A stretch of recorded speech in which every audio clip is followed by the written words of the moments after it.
El proyecto educativo institucional Propuestas para un diseño colectivo. Buenos Aires, editorial Aike. Alpiz, 1997, capítulo 2. La dimensión pedagógica. Cargan con nuestros dioses y nuestro idioma, con nuestros rencores y nuestro porvenir. La dimensión pedagógica es la que hace referencia a los propósitos y a los contenidos de la enseñanza, a la concepción de alumno y docente, de aprendizaje, a la relación pedagógica, a la conformación de un vínculo con el conocimiento, a las estrategias didácticas y a la evaluación. Es la dimensión esencial de la escuela, la que define, la que hace referencia a su razón de ser, a su función social, qué enseña, desde qué perspectiva, quiénes lo hacen, a quiénes, para qué, cómo y cuándo, y también para qué, cómo y cuándo se evalúan esos aprendizajes. Forman parte de esta dimensión, además de los proyectos elaborados o las planificaciones del aula, las prácticas pedagógicas cotidianas, es decir, lo que el docente se propone enseñar y cómo lo hace, lo que realmente se está haciendo, la diferencia existente entre el proyecto y su concreción y los resultados que se obtienen en función de ella. La institución escolar ha sido creada para cumplir una función, la de comunicar a las nuevas generaciones los saberes socialmente producidos, aquellos que son considerados, en un momento histórico determinado, como válidos y relevantes. La comunicación de los contenidos escolares, de esos aspectos del saber que han sido seleccionados como saber enseñar, saber a enseñar, da lugar a la relación didáctica, a esa relación ternaria que se establece entre el maestro y los alumnos y el saber. 1. La concepción de enseñanza y aprendizaje. Teoría pedagógica y actividad didáctica. Un problema de decisión. Es habitual que en una escuela se discutan y se tomen decisiones acerca de distintos aspectos de la tarea. Actos escolares, paseos, horarios, talleres. Sin embargo, es poco común que se discuta y se establezcan acuerdos acerca de la concepción de enseñanza y aprendizaje que rige la tarea de cada uno. Suele darse por sobreentendida y en muchos casos no se revisa por años. Jimeno Sacristán, en su libro Teoría de la enseñanza y desarrollo del currículum, expresa con claridad algunas consecuencias de no tener una teoría pedagógica explícita. Buena parte de las decisiones que se toman, de las iniciativas y actividades que se desarrollan en el proceso de enseñanza, carecen de justificación explícita, conocida y asumida para los propios ejecutantes de la enseñanza. Sin embargo, este autor sostiene que todos los docentes poseen una teoría de la enseñanza en la medida que operan con unos esquemas implícitos referentes a cómo funciona el alumno, el aprendizaje, su propia influencia personal, etc. En este sentido, se dice que todo docente tiene una teoría, aunque ésta sea la mayoría de las veces incoherente, no articulada ni consciente. A través de cualquier práctica de aula pueden deducirse concepciones que, aún en ciertos casos de modo inconsciente, están detrás los supuestos acerca de cómo se aprende, de cuál es la función del docente, de cuáles se consideran buenas estrategias de aprendizaje, por ejemplo, guiarán cada apuesta didáctica concreta. Se hacen experimentos de laboratorio para enseñar física o química cuando se considera que el alumno aprende comprobando por sus propios medios determinadas propiedades de los objetos. Se realiza una clase expositiva y se explica de determinada manera un tema porque se considera que los alumnos aprenden de ese modo. Se hace memorizar un párrafo sobre historia bajo la consideración de que se debe priorizar el aprendizaje de memoria para ello. Se trabaja con materiales concretos cuando se cree que ello es imprescindible para pasar a la conceptualización. En el jardín, durante una semana, se pinta solo con azul, se habla solo del azul, cuando se considera que de ese modo se aprenden los colores. Lo que ocurre es que se ha perdido, en muchos casos, la capacidad de decisión sobre estas cuestiones esenciales de la actividad didáctica. Los docentes fueron convirtiéndose en ejecutores de propuestas realizadas por otros, que conocían la justificación, y atravesando las distintas modas de las teorías didácticas y psicológicas, lo que implicó, en ocasiones, cambiar prácticas para modernizarse, y no porque obedeciera a una discusión e incorporación crítica de nuevas propuestas. En muchos casos, la planificación ha consistido en un desagregado de acciones cuyas pautas estaban ya diseñadas, más que en un mecanismo de decisión acerca de una situación a alcanzar considerada importante y la previsión de elementos necesarios para conseguirlo. Por ello, se torna cada vez más necesario recuperar la discusión sobre la didáctica, sobre la pedagogía y, en consecuencia, tomar verdaderas decisiones y evaluar sus implicancias. Detrás de las actividades, las ideas. La diferencia entre un docente y otro en el nivel inicial, en la enseñanza básica, en la escuela media o polimodal, no necesariamente obedece, como suele decirse, a una diferencia de estilos, de formas de ser. En muchos casos implica significativas diferencias en la concepción de enseñanza y aprendizaje del rol docente. Evidentemente, estas diferencias pueden estar también generadas por las concepciones acerca del perfil del hombre a formar y la función de la escuela, pero aún estableciendo acuerdos en el sentido mencionado, puede diferir la forma de concebir cómo se logra y qué es lo que cabe hacer en este sentido. Es necesario tener en cuenta también que la postura acerca de la enseñanza y del aprendizaje, consciente o no, está condicionado a la evaluación de los alumnos. Tanto es así que existen numerosas escuelas en las que puede observarse que un alumno que un año es brillante en matemática, al año siguiente tiene muy bajas calificaciones. O un alumno con una enorme capacidad de razonamiento y deducción en una materia tiene dificultades para resolver situaciones problemáticas aparentemente simples en cualquier otra.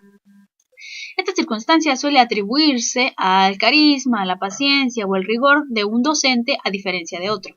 Sin embargo, parece muy probable que la diferencia sea más profunda. Difieren las concepciones acerca del aprendizaje y de la evaluación. Descubrir la concepción que existe detrás de un modo u otro de realizar la clase puede reservar ciertas sorpresas. Por ejemplo, ¿por qué un docente que tiene explícitamente una concepción constructivista de aprendizaje, luego de explicar un tema de matemática, da una serie de ejercicios similares para resolver? Parecen al mismo tiempo un enfoque, una cosa y la otra, o en otra línea, todos los conocimientos se aprenden y enseñan de la misma manera. Todas las actividades educativas, escolares, responden a la idea de que hay ciertos aspectos del crecimiento personal y social considerados importantes para una determinada cultura que no se producen si no se suministra una ayuda específica y se ponen en marcha actividades de enseñanza especialmente pensadas con ese fin. Sin embargo, en este punto es necesario tener presente que, si bien hay aspectos de las decisiones en torno a qué y cómo enseñar que podrían considerarse técnicos, también hay cuestiones fundamentales que no pasan por cambiar una técnica de enseñanza por otra porque sea más efectiva, porque los alumnos aprenden más rápido o se interesen más. Es preciso definir en qué consiste la enseñanza, cómo se hace y qué contenidos se quieren transmitir, cuáles son estos saberes considerados importantes y cuál es la ayuda sistemática que se espera de la escuela. Para llevar a cabo un proceso de semejante complejidad, resulta fundamental comprenderlo. Es necesario observar cómo sucede, las relaciones que se establecen entre los elementos que lo conforman, el contexto en que se desarrolla, el ambiente, los vínculos grupales, los vínculos internos, las representaciones acerca del saber y el fracaso, los sistemas normativos, es decir, entrar en la situación de aula en todas sus dimensiones.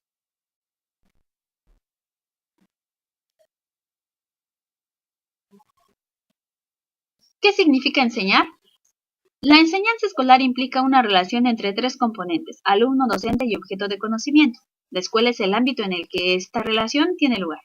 Pero el mero hecho de que los tres componentes se hallen presentes no significa que se esté enseñando.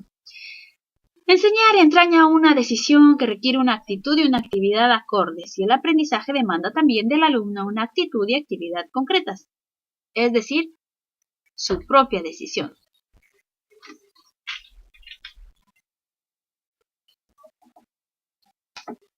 Existen muchas definiciones de enseñanza. Cualquiera de ellas supone una idea acerca de la función de la escuela, de la imagen del hombre que se quiere formar y un determinado lugar, más activo o más pasivo, del alumno para el docente. Enseñar supone lograr a través de determinadas acciones específicamente diseñadas y llevadas a cabo que alguien aprenda determinado contenido, ya sea porque se le suministra información o porque se le brinda la oportunidad de que descubra, aprenda por sí solo o con sus compañeros y luego sistematice. Consiste en una serie de actividades, en una forma de organizar la clase que implica una serie de destrezas específicas del docente. En cada concepción de enseñanza, estas destrezas y los conocimientos que se requieren para ser un buen docente serán diferentes. Asimismo, dentro de la misma concepción de la relación alumno-docente-tarea, son necesarias competencias diferentes y estrategias distintas para enseñar los diversos contenidos. No todos los contenidos se aprenden igual. No todos los individuos utilizan las mismas estrategias para hacerlo, por lo que no deberían enseñarse del mismo modo. Además, la variedad de situaciones de enseñanza-aprendizaje, la posibilidad de comprender distintos tipos de propuesta y participar en ellas, es también un aprendizaje importante. Hay aspectos de la enseñanza que van más allá de las técnicas específicas e influyen en la posibilidad de aprendizaje. El clima de la escuela, los vínculos entre pares, los vínculos con el profesor, la coherencia entre diversos aspectos, áreas o temas, además de los contenidos mismos, por supuesto, como veremos más adelante. Enseñar es, en palabras de Delia Lerner, plantear problemas a partir de los cuales sea posible reelaborar los contenidos escolares y es también proveer toda la información necesaria para que los niños puedan avanzar en la reconstrucción de esos contenidos. Enseñar es promover la discusión sobre los problemas planteados, es brindar la oportunidad de coordinar diferentes puntos de vista, es orientar hacia la resolución cooperativa de las situaciones problemáticas. Enseñar es alentar la formulación de las conceptualizaciones necesarias para el progreso en el dominio del objeto de conocimiento. Es propiciar redefiniciones sucesivas hasta alcanzar un conocimiento próximo al saber socialmente establecido.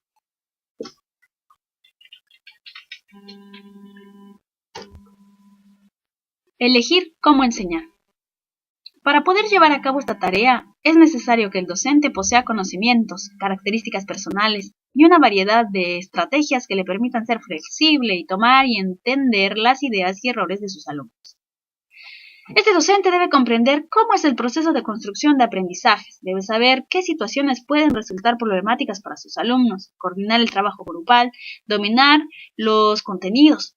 Para ser flexible y abierto sin perder el rumbo, es necesario saber y sentirse seguro. No se trata de que las actividades de aula sean siempre juegos, de que no haya largas exposiciones orales, de que se usen o no libros o computadoras. Se trata de una actitud y una forma de entender y llevar a cabo la tarea. La variedad de estrategias didácticas adecuadas a las distintas situaciones y contenidos es parte del aprendizaje. Existe una concepción de aprendizaje, ya anticipada en la definición de Delia Lerner, que refiere a la idea de construcción y reconstrucción en la que el docente como único portador del saber queda de lado. Se hace hincapié en los diferentes puntos de vista y en la resolución cooperativa. Esta concepción constructivista del aprendizaje avanza sobre la incorporación individual del conocimiento y la relación dual docente-alumno. Sostiene que el saber que se transmite es un saber socialmente establecido, es decir, un saber sobre el que se han tomado decisiones, no un saber que objetivamente hay que transmitir. La exposición oral y el trabajo por grupos, si bien son estrategias diferentes y promueven también saberes diferentes, no son incompatibles. No todos los aprendizajes se realizan del mismo modo porque no todos los contenidos tienen las mismas características. Brindar información, explicar, narrar ciertos acontecimientos son estrategias posibles tanto como para poner juegos, dar ejercicios o investigaciones a realizar en grupo. La cuestión central reside en utilizar la estrategia adecuada al contenido que se desea transmitir y al tipo de aprendizaje del mismo modo que se quiere lograr. No todas las exposiciones o los ejercicios o los juegos tienen las mismas características. Elegir qué y cómo enseñar implica tomar decisiones acerca de qué se considera válido que los alumnos aprendan. Aquí la cuestión de los contenidos. ¿Y qué concepción de aprendizaje se sostiene? Es decir, cómo se considera que una persona incorpora esos conocimientos. También cómo organizar mejor la clase, cómo hacerla más atractiva, qué materiales son más adecuados. Aprendizaje significativo. Podría decirse que no hay enseñanza en sentido estricto si no hay aprendizaje. Y, por lo tanto, no hay forma de comprobar si lo que se ha propuesto se ha enseñado realmente, si no es a través de ver qué es lo que se ha aprendido. Para enseñar desde esta perspectiva, es imprescindible entender las ideas y esquemas que el alumno posee, pero no para acomodarse a ellos, sino para estimular su progreso, ampliar sus conocimientos y ofrecerles nuevas posibilidades de aprendizaje significativo. Hablar de significatividad del aprendizaje supone tener en cuenta tres aspectos. A. Lógico, perteneciente a la estructura del conocimiento mismo.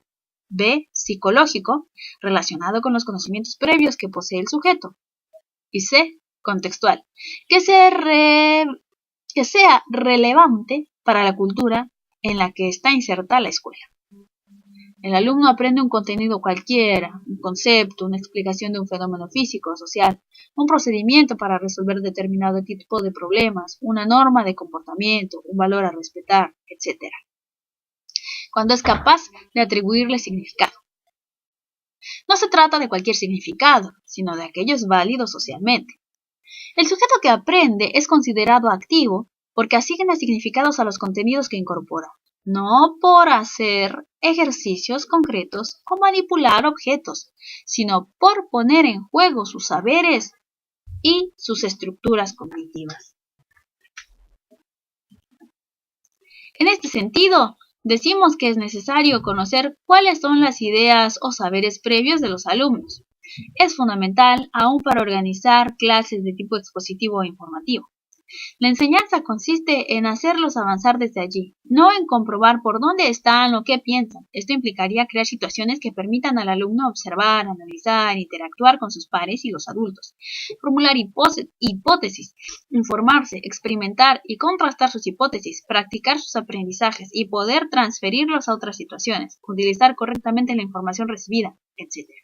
Al mismo tiempo, hablar de significado lleva a otorgar un lugar a la interacción social, un valor al intercambio con otros, a la confrontación. Es decir que, si bien el aprendizaje es, como actividad interna, una construcción individual, se realiza en interacción con otros en un medio social. La distinción entre aprendizaje significativo y aprendizaje representativo remite a la existencia o no existencia de un vínculo entre el material a aprender y los conocimientos previos. Si el alumno consigue establecer relaciones sustantivas y no arbitrarias entre el nuevo material de aprendizaje y sus conocimientos previos, es decir, si lo integra en su estructura cognitiva, será capaz de atribuirle unos significados, de construirse una representación o modelo mental del mismo y, en consecuencia, habrá llevado a cabo un aprendizaje significativo. Si, por el contrario, no consigue establecer dicha relación, el aprendizaje será puramente repetitivo o mecánico. El alumno podrá recordar el contenido aprendido durante un periodo de tiempo, más o menos largo, pero no habrá modificado su estructura cognitiva, no habrá construido nuevos significados. No se plantea aquí que el aprendizaje repetitivo no se realice, sino que tenga otras características. El mismo autor distingue la memorización mecánica y la memorización comprensiva.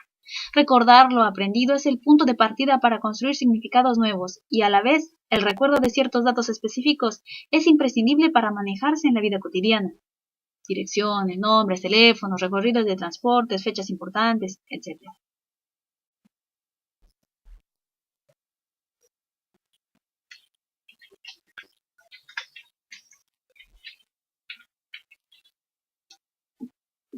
Recuperar para la escuela el lugar de la enseñanza.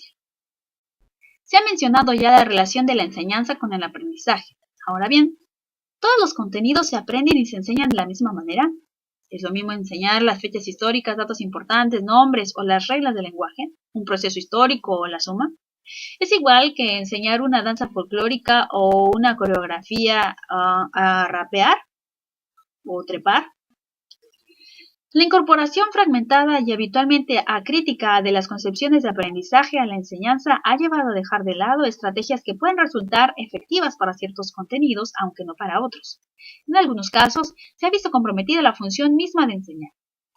La búsqueda de la coherencia entre la concepción de aprendizaje, la concepción de enseñar, los contenidos de enseñanza-aprendizaje y las prácticas concretas es una tarea fundamental de la escuela. Cuando se analiza qué concepción de aprendizaje está detrás de proponer que estudien tal o tal página, o enseñar el color rojo dando lápices de ese color únicamente, o el número 3 con características similares, podrían descubrirse ciertas contradicciones habituales entre las concepciones enunciadas y las prácticas concretas. Enseñar es la función de la escuela, lo esencial del rol docente. La pérdida de esa función implica una pérdida de identidad, un sentimiento de extrañamiento, de no saber para qué se está en la escuela. Comprender cómo se realizan los aprendizajes debe ser una de las fuentes de decisión acerca de cómo y cuándo enseñar. No es la única fuente, ni tampoco determina la enseñanza. Del mismo modo que la enseñanza no determina el aprendizaje, no puede controlarlo. Pero mientras estas decisiones se toman en otros ámbitos, como los ministerios, las direcciones generales, etc., la falta de fundamentos científicos, la carencia de explicaciones sobre este fenómeno no emerge. Nadie nota que no tiene argumento suficiente sólido para responder preguntas que no se le hacen. Estas preguntas, sin embargo, forman parte de las discusiones habituales en los niveles más altos de la conducción educativa, aunque no siempre tienen lugar con los docentes, y a veces ni siquiera llegan como tales a los mismos. A las escuelas bajan, en muchas ocasiones, conclusiones transformadas en decálogos de lo que se debe o no se debe hacer para ser un buen docente, o directamente los programas y las clases planificadas.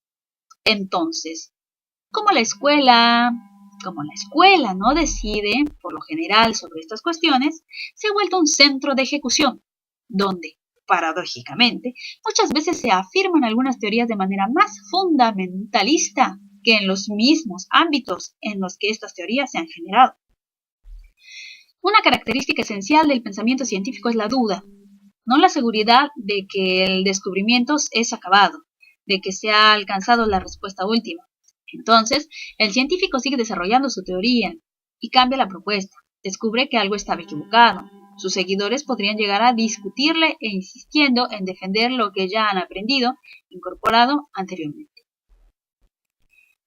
Recuperar la capacidad de decisión y discusión en la escuela, lo que no significa de ningún modo dejar de lado las propuestas de los especialistas, sino poder aprovecharlas e incorporarlas críticamente en contexto o en cada contexto, no es por lo tanto recuperar cualquier espacio desde el punto de vista de la concepción escuela, de la concepción de docente en un cambio fundamental. Implica dar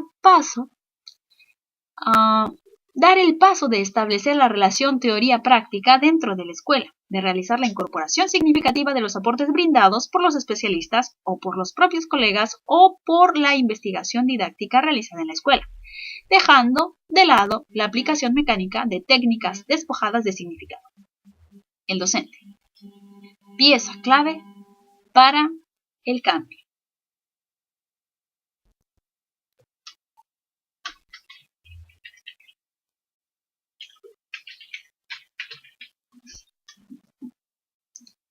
En cualquier caso, la enseñanza, para ser efectiva, en el sentido de cumplir su función de la mejor manera posible, requiere del docente ciertas características. Una de ellas es el dominio de los contenidos que quiere transmitir, saber organizarlos y relacionarlos. Otra tiene que ver con el manejo de la clase en términos de relación con los alumnos, de la comunicación. Otra fundamental es la de poseer ser aquello que se desea generar,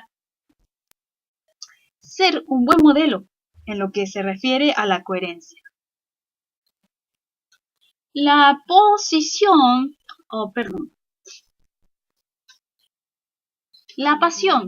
por el conocimiento, la idea de aprendizaje continuo, de seguir siempre buscando, indagando, también se transmite de esa manera.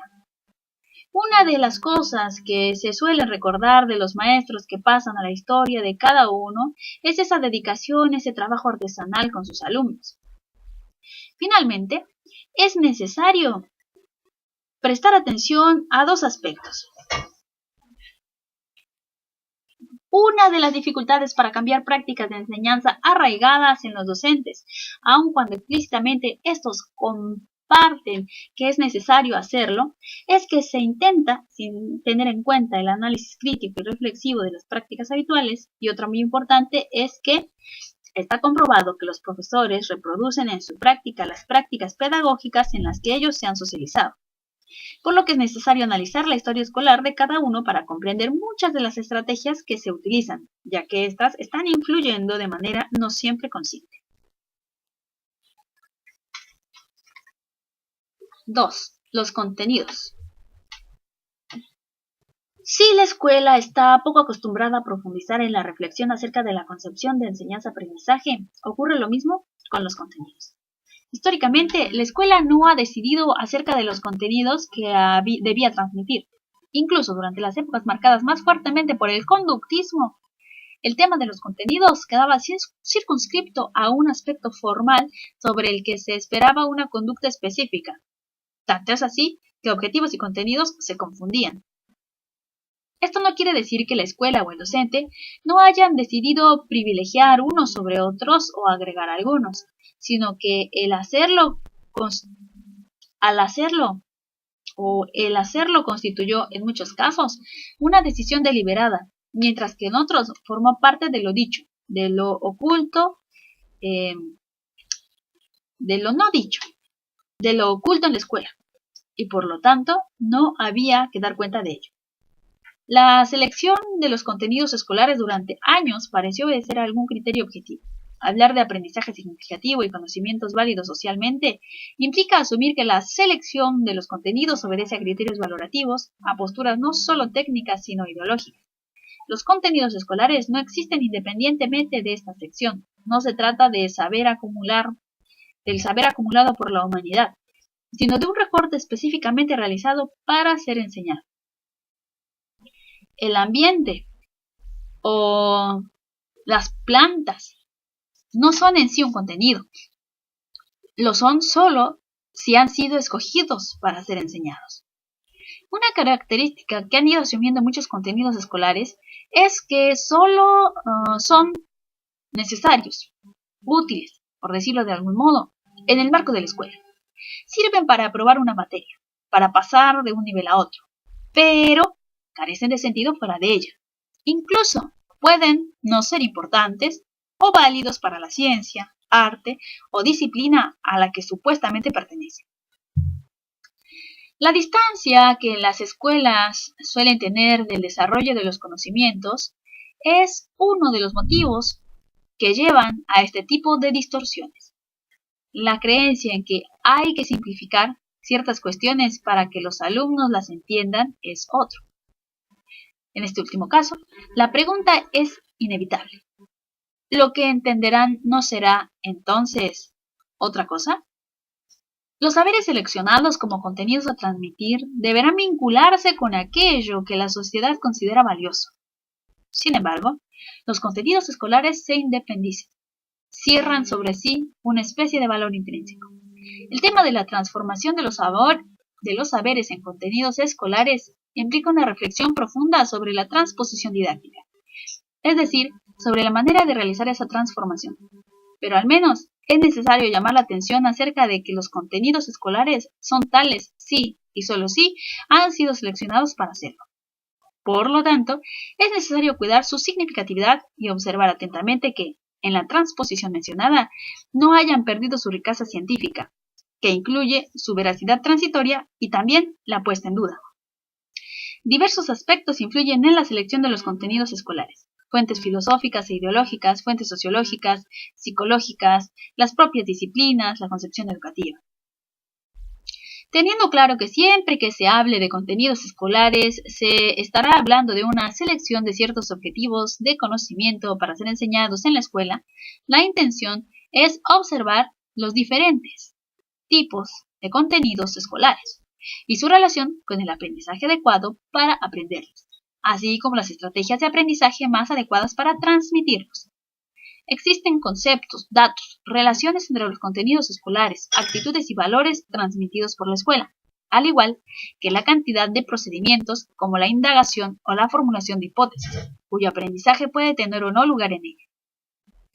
La clasificación actual de los contenidos en conceptuales, procedimentales y actitudinales es materia de discusión en todo caso.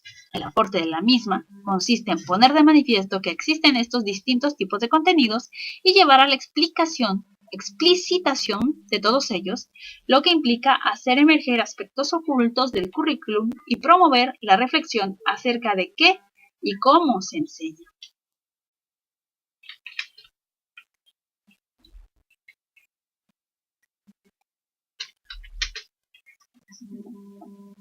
Los contenidos conceptuales hacen referencia a los hechos y los conceptos, los actitudinales a las actitudes y valores, y los procedimentales a los procedimientos y estrategias propias de cada área del conocimiento. Los hechos y los conceptos son entidades diferentes, pero se implican mutuamente. La formación de conceptos requiere de los datos, y los datos serán comprendidos a la luz de una cierta trama conceptual. En cuanto a los contenidos actitudinales, es necesario hacer hincapié en la coherencia entre lo que se dice y lo que se hace. No se trata de recitar un decálogo de valores, sino de promover el aprendizaje de los mismos, para lo que es necesario tener, valga la redundancia, la actitud correspondiente. Si, por ejemplo, se propone enseñar una actitud científica en el sentido de promover la investigación, la búsqueda, de ningún otro modo puede llevarse a cabo sobre la base de asumir las teorías científicas como dogmas, o de asociar el saber al docente como único y certero portador.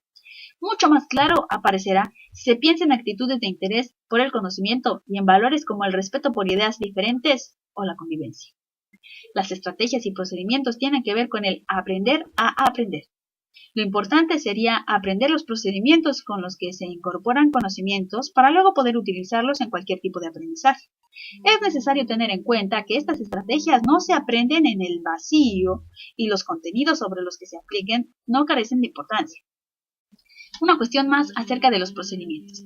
Se ha dicho ya que hablar de contenidos significa hablar de un objeto de conocimiento a ser enseñado.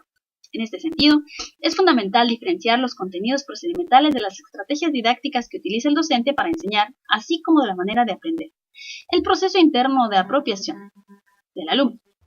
No es lo mismo enseñar un procedimiento, la observación o la recolección y el análisis de datos, que el procedimiento usado para enseñar, como estrategia didáctica, como la confección conjunta de encuestas o guías, la práctica de las mismas y el mejoramiento a partir de las conclusiones que el grupo extrae de su uso.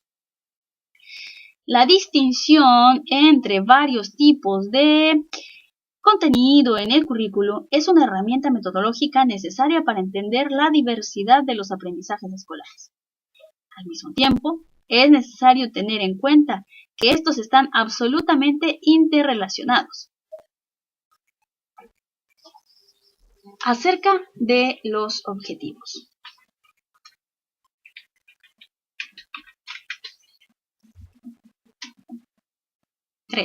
Acerca de los objetivos.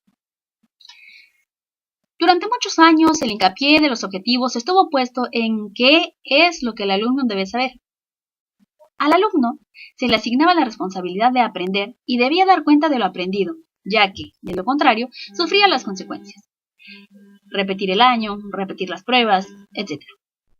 Calificaciones de tipo no alcanzó los objetivos o muchas de las escalas numéricas relacionadas con la cantidad de respuestas correctas, no con la construcción de ningún conocimiento, son muestra evidente de ello.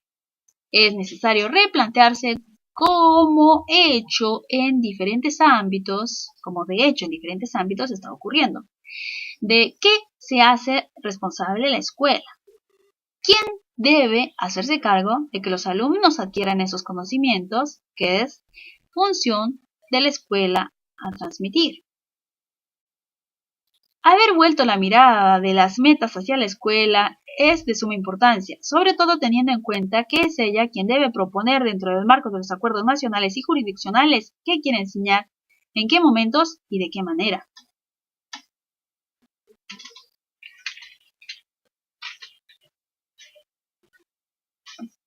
La cuestión de los objetivos ha sido bastante vapuleada.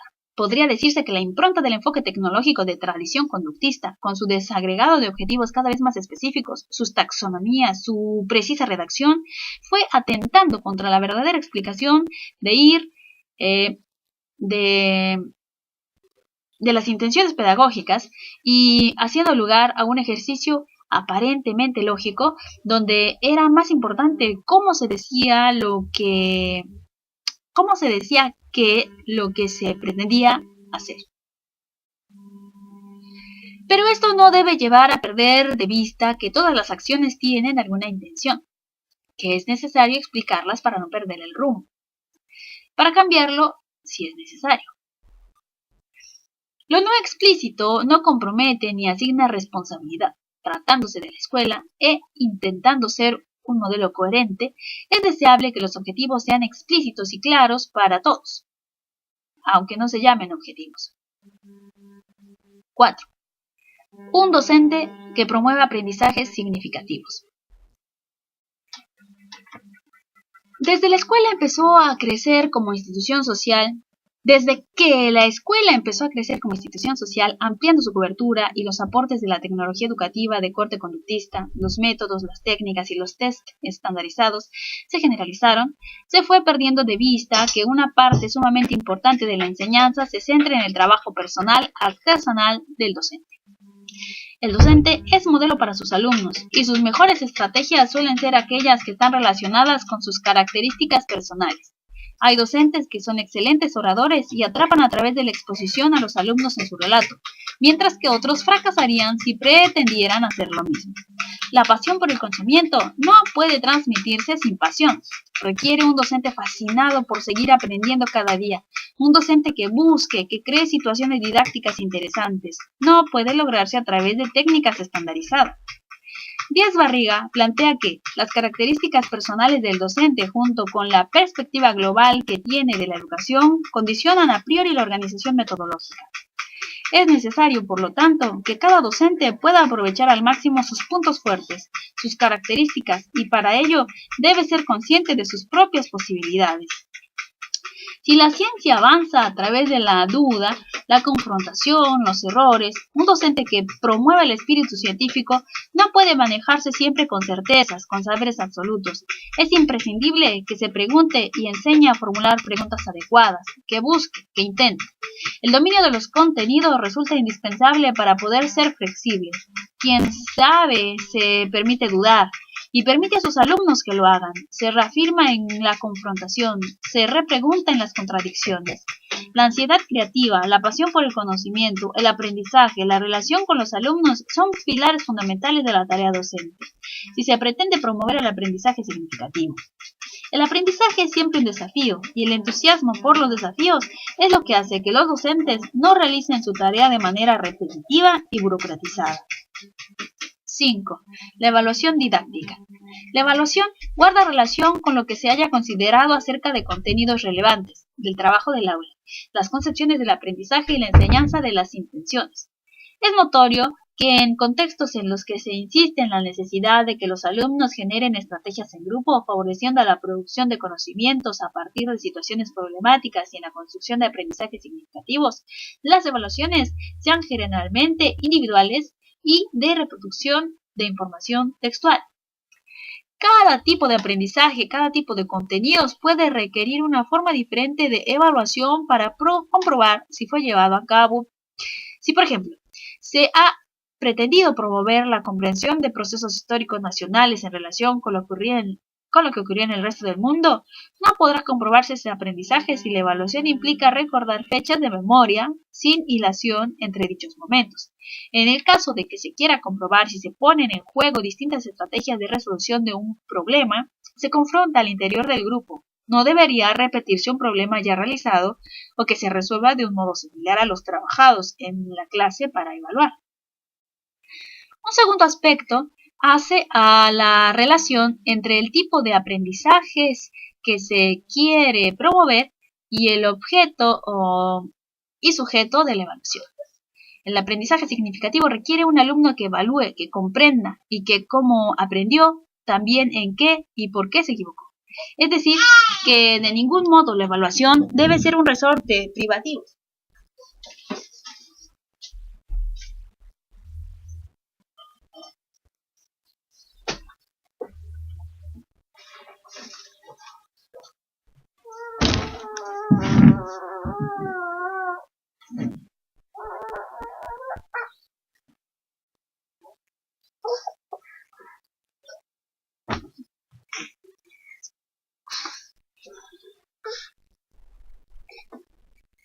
Es decir, que de ningún modo la evaluación debe ser un resorte privativo del docente, relacionado solo con la acreditación. Del mismo modo, el docente no puede dejar de ser objeto de la evaluación. Es necesario involucrarse, quitar la responsabilidad total al alumno y sobre todo a éste en forma individual y asumir la evaluación de las propias estrategias didácticas y de la adecuación o no al ámbito en el que tiene lugar. Evidentemente no se está asemejando evaluación a calificación. Se está hablando de evaluar en términos de verificar los aprendizajes realizados y explicar por qué y de qué modo se han dado, no en términos de acreditación de saberes. La evaluación, entonces, no es la observación misma de la comprobación de que algo ha ocurrido o no, sino que implica, sobre esta base, una explicación acerca de por qué ocurrió de esa manera. La mera comprobación de respuesta correcta o incorrecta está relacionada con la idea de que los aprendizajes reflejan la enseñanza y la respuesta es copia fiel de lo que se aprendió, de todo o nada. Evaluar significa comprender. Para ello hace falta el dato, observación, registro, prueba, escrita, etc. y un marco desde el cual esa comprensión, al explicitarse, adquiere coherencia. 6. Reflexiones acerca del contrato didáctico. El contrato didáctico podría entenderse como la relación entre el docente que enseña y el alumno que aprende. Sin embargo, al considerar la cuestión de los contenidos, se incorpora un enfoque en el cual la relación es una relación de tres. Conocimiento a enseñar y aprender forma parte de la misma. No se trata de una relación ternaria simple. Los alumnos están en grupo en la escuela, no se relacionan solos con un solo docente. Además, el vínculo que se construye tiene lugar en un contexto de aula, organizacional y social. Todo ello determina esta relación. La valoración que se hace de la escuela, de los contenidos, de la enseñanza, estarán influyendo sobre el aprendizaje del mismo modo que los vínculos interpersonales estarán favoreciendo u obstaculizando la enseñanza. La significatividad de los contenidos implica una serie de relaciones con todas las dimensiones presentes en la vida escolar. El contrato didáctico, además, contiene aspectos implícitos que no deben faltar en el análisis. Una imagen de alumno que implica una serie de actitudes esperadas. Una imagen de docente que repercute del mismo modo y una imagen del saber que se transmite en la escuela como útil o no, cierto o no, etc. Por ejemplo, existe una representación acerca de que lo que el docente dice siempre es cierto, acerca de que si plantea problemas deben tener solución, acerca de que sabe. El alumno, en cambio, debe demostrar que sabe, que es capaz de aprender.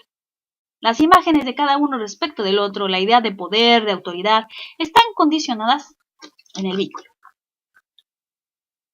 La relación alumno-docente es una relación asimétrica que implica responsabilidades diferentes. Pero esto no quiere decir que el saber esté en un solo lugar, ni que la asimetría del vínculo permita cualquier utilización de esta asimetría. La posibilidad de hacer explícito en la medida de lo posible qué se espera de cada uno ayuda a alejar ciertos fantasmas y producir más sanamente, no ya para que parezca, sino para que verdaderamente ocurra la situación de enseñanza-aprendizaje. Eso fue el capítulo 2 de Alfiz.